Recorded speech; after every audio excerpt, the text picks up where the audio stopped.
नमस्कार, देश प्रदेश में आपका स्वागत है। दिल्ली से मैं हूं परिमल कुमार और दिल्ली से ही मेरे सहयोगी जुड़ रहे हैं सौरभ शुक्ला। बात करते हैं राजधानी दिल्ली में कोरोना के बढ़ते मामलों को लेकर। बीते 24 घंटों में राजधानी दिल्ली में 15,000 से ज़्यादा कोरोना के नए मामले सामने निकल कर आए हैं और पॉजिटिविटी रेट भी 15% के ऊपर चली गई है। पिछले 24 घंटों में 15,097 नए मामले आए हैं। पॉजिटिविटी रेट 15.34% हो गई है। मई के बाद ये सबसे ज़्यादा पॉजिटिविटी रेट है। पिछले 24 घंटों में 6 मरीजों की मौत भी हुई है।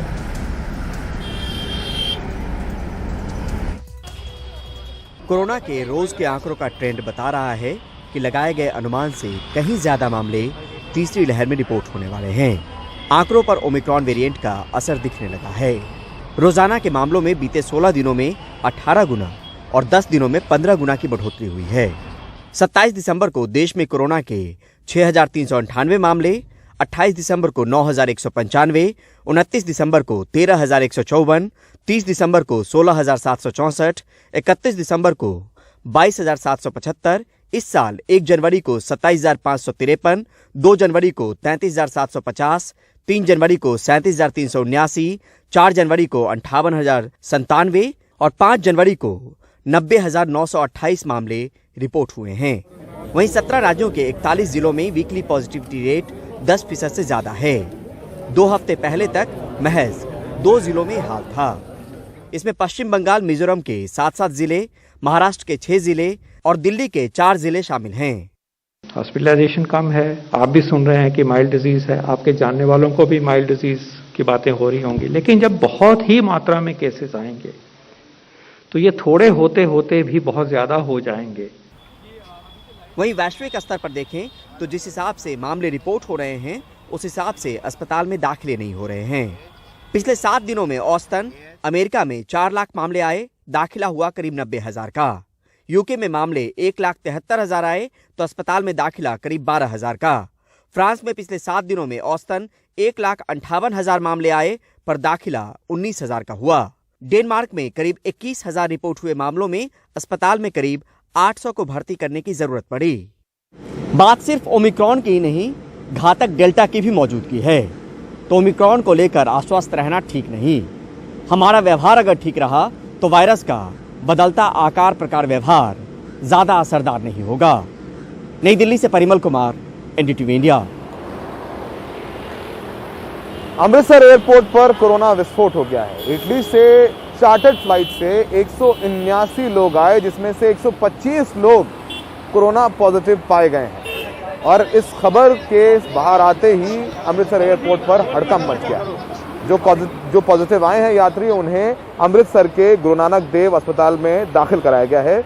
125 के कोरोना पॉजिटिव पाए जाने की खबर फैलते ही अफरा तफरी का माहौल हो गया एयरपोर्ट में। प्रशासन को माहौल को संभालना मुश्किल हो रहा है। कोरोना के बढ़ते मामलों को देखते हुए विदेश से आ रहे यात्रियों का एयरपोर्ट पर ही टेस्ट किया जा रहा है। इसी दौरान 125 लोगों के संक्रमित होने का पता चला है। आइए सुनते हैं कुछ यात्रियों की बात, वो क्या कह रहे हैं जो उस वक्त एयरपोर्ट पर मौजूद है।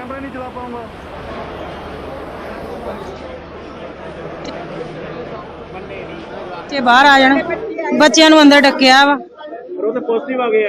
ਪੋਜ਼ਿਟਿਵ ਨਹੀਂ ਆਏ, ਉੱਥੋਂ ਆਉਂਦੇ ਨਾ ਆਉਂਦੇ ਤੇ ਇਟਲੀ ਨਹੀਂ ਆਏ, ਉੱਥੇ ਨਹੀਂ ਆਏ, ਇੱਥੇ ਆਣ ਕੇ ਹੁਣੇ ਹੀ ਜੇ ਆਏ ਆ ਤੇ ਇਟਲੀ ਭੇਜ ਦੇਣ, ਵਾਪਸ ਭੇਜ ਦੇਣ। ਹਾਂ, ਕੁਆਰੰਟਾਈਨ ਕੀਤਾ ਜਾਏਗਾ। ਨਹੀਂ ਅਸੀਂ ਕਰ ਨਹੀਂ ਦੇਣਾ। ਘੱਟ ਤੋਂ ਘੱਟ 3 ਘੰਟੇ ਤੋਂ ਜ਼ਿਆਦਾ ਪਰੇਸ਼ਾਨ ਹੋ ਰਹੇ ਹਾਂ।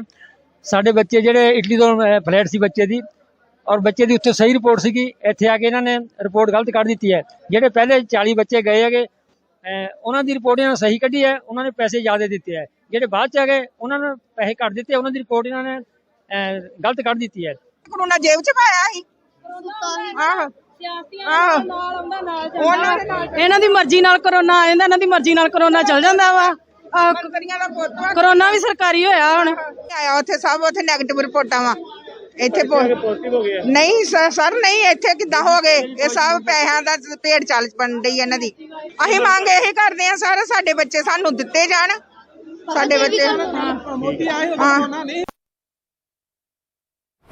मध्य प्रदेश में पिछले 24 घंटों में कोरोना संक्रमितों की तादाद दुगुनी हो गई है और 55% से ज़्यादा मामले मध्य प्रदेश के एक ही बड़े शहर इंदौर से रिपोर्ट हुई है। सरकार सख्ती की बात कह रही है, मास्क नहीं पहनने पे चालान किया जा रहा है, जुर्माना लगाया जा रहा है, लेकिन रसूखदार इससे बच निकलते हैं। देखिए अनुराग द्वारी की रिपोर्ट।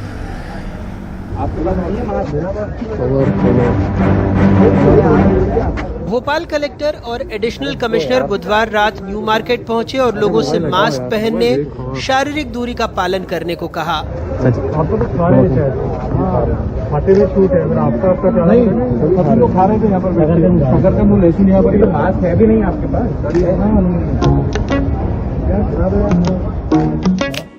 बिना मास्क घूम रहे 648 लोगों से 69,620 रुपए का जुर्माना वसूला गया।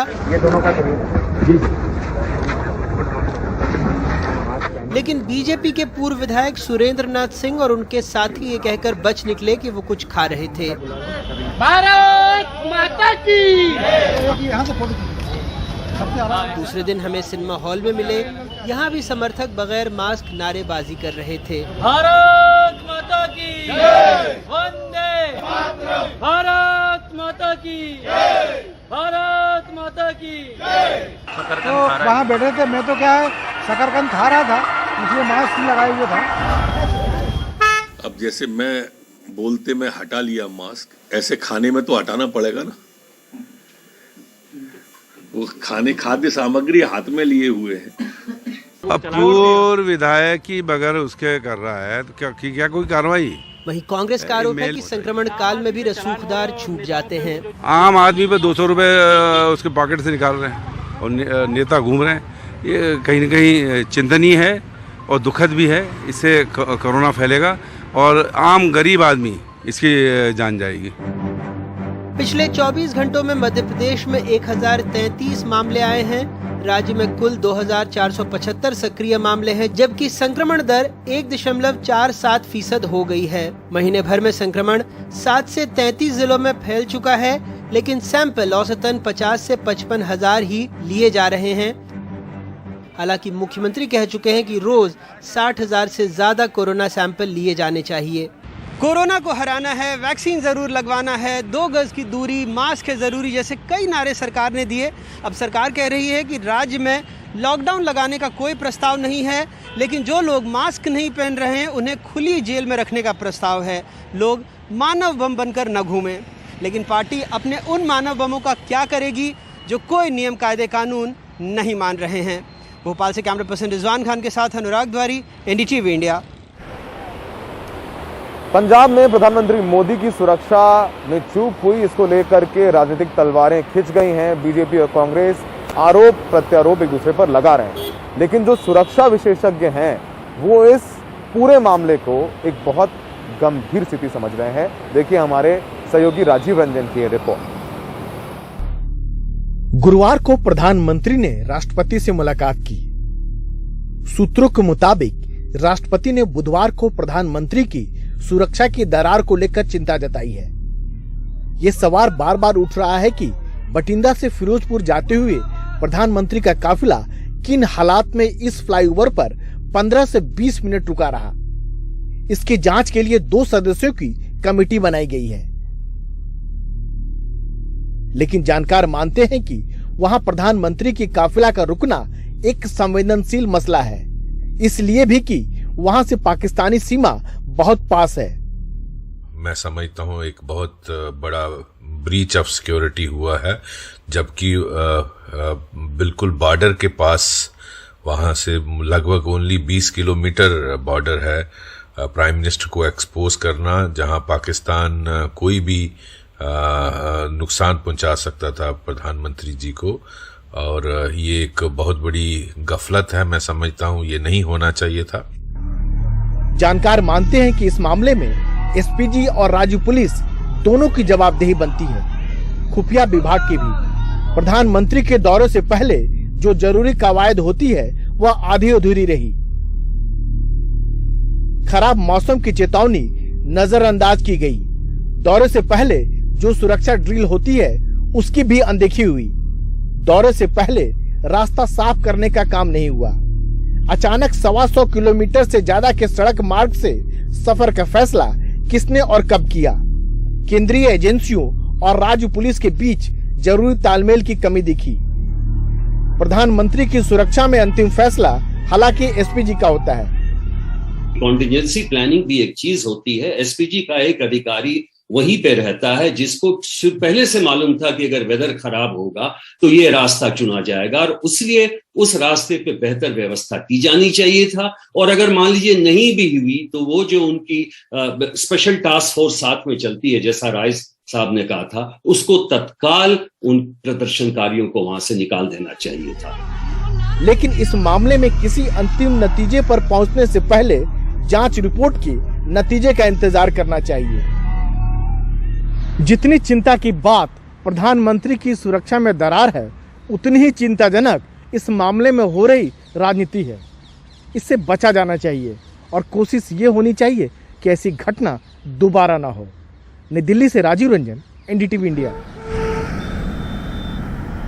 हमारे सहयोगी मोहम्मद गजाली फिरोजपुर के उसी फ्लाईओवर पर पहुंचे जहां प्रधानमंत्री मोदी का काफिला कल 15-20 मिनट तक रुका था। उन्होंने एक चश्मदीद से बात की, ये जानने की कोशिश की कि कल आखिर क्या हुआ था। देखिए रिपोर्ट। जीरा जी, आप थे यहाँ पर, ये थोड़ा क्लियर करें कि इस इलाके में, इस फ्लाईओवर पे आप लोग कब पहुंचे? यहाँ तकरीबन 11:15 बजे हम यहाँ पहुंच गए थे।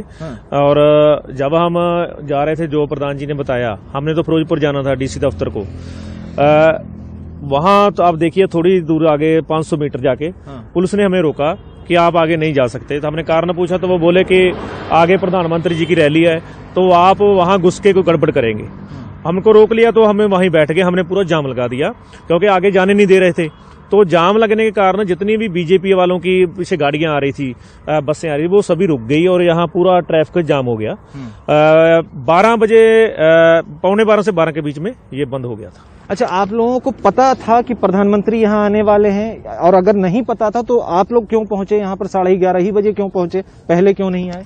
नहीं, देखिए, हमारा तो जो धरने का टाइम होता है किसानों का, ये पक्का ही है कि 11 बजे इकट्ठा होते हैं सब गांव घर से और 11 बजे चलते हैं। यदि हमको ना रोकते यहाँ तो हमने तो डीसी दफ्तर पहुंच जाना था।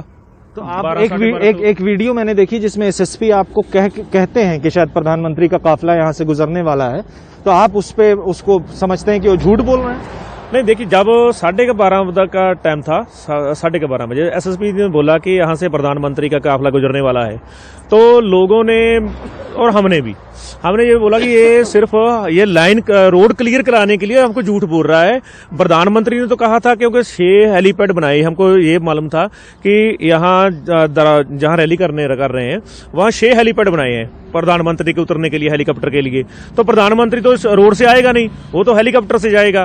तो सभी लोगों को भी ये लगा कि पुलिस सिर्फ या जितने कार्यकर्ता हैं बीजेपी के लोग हैं उनको आगे निकालने के लिए झूठ बोल रही है। सिर्फ इनका काम रास्ता खुलवाना है और कोई नहीं, इसलिए उसकी बात को किसी ने माना नहीं। कितने देर प्रधानमंत्री का काफिला यहाँ पे रुका रहा? ये तो हमको बाद में 3 बजे पता चला। अभी प्रधानमंत्री यहाँ आए भी थे क्योंकि ये तो पूरा जाम था और गड्डी खड़ी थी, वहां से तो यहाँ कोई दिखाई नहीं देता था। हमको तो ये भी मालूम ना आया, कोई नहीं आया, कुछ नहीं मालूम था। वो तो 3 बजे जब रैली खत्म करके वापस जाने लगे हम, तब यहाँ के जो लोकल लोग थे उन्होंने बताया कि मोदी सचमुच यहाँ आया था। तब हमको पता चला अभी प्रधानमंत्री यहाँ आया था। तो ये इनके तरफ से बताया जा रहा है कि इनको जानकारी नहीं थी, यहाँ इनका प्लान था यहाँ आने का। ये कह रहे हैं कि ये महज इत्तेफाक है कि प्रधानमंत्री का भी यही रूट निकला, इनको इसकी पहले से जानकारी नहीं थी।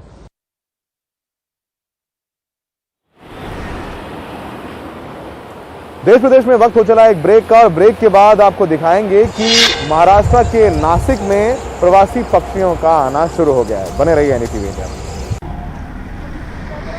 महाराष्ट्र के नासिक के नंदूर मधवेश्वर में प्रवासी पक्षियों का आना शुरू हो गया है। सारस, राजहंस समेत 30,000 से ज्यादा पक्षी यहाँ अब तक आ चुके हैं। दरअसल यूरोप के साइबेरिया से ये पक्षी यहाँ आते हैं, वहाँ पड़ने वाली कड़ाके की ठंड से बचने के लिए यहाँ आ जाते हैं। इन सुंदर पक्षियों के यहाँ आने से इस वक्त नासिक के नंदूर मधवेश्वर का नज़ारा बेहद खूबसूरत दिखाई पड़ रहा है।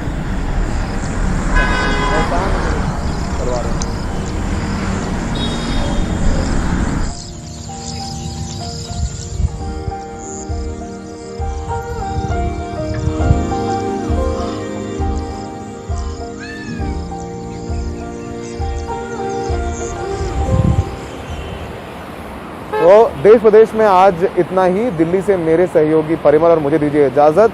मास्क पहनिए, जरूरी है तो ही घर से निकलिए, क्योंकि कोरोना के केसेस लगातार देश में बढ़ते जा रहे हैं। धन्यवाद।